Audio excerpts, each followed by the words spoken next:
امریکی بحریہ کی جانب سے ایرانی بندرگاہوں کی ناکہ بندی جاری ہے۔ امریکی سینٹ کام کے مطابق اب تک 94 جہازوں کو واپس بھیجا جا چکا ہے، جبکہ ناکہ بندی کی خلاف ورزیوں پر 4 جہاز غیر فعال کیے جا چکے۔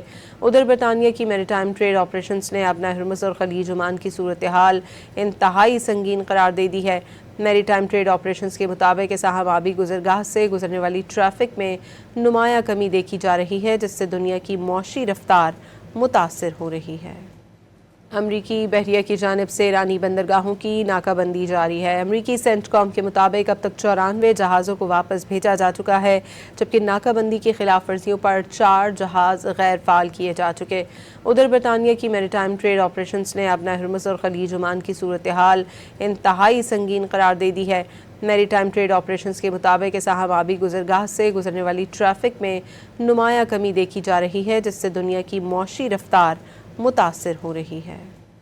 امریکی بحریہ کی جانب سے ایرانی بندرگاہوں کی ناکہ بندی جاری ہے۔ امریکی سینٹ کام کے مطابق اب تک 94 جہازوں کو واپس بھیجا جا چکا ہے، جبکہ ناکہ بندی کی خلاف ورزیوں پر 4 جہاز غیر فعال کیے جا چکے۔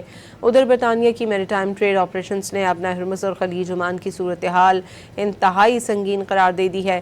میری ٹائم ٹریڈ آپریشنز کے مطابق اسحام آبی گزرگاہ سے گزرنے والی ٹریفک میں نمایاں کمی دیکھی جا رہی ہے، جس سے دنیا کی معاشی رفتار متاثر ہو رہی ہے۔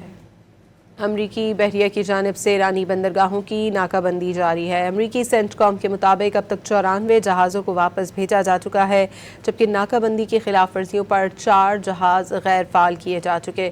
ادھر برطانیہ کی میری ٹائم ٹریڈ آپریشنز نے اب ہرمز اور خلیج عمان کی صورتحال انتہائی سنگین قرار دے دی ہے۔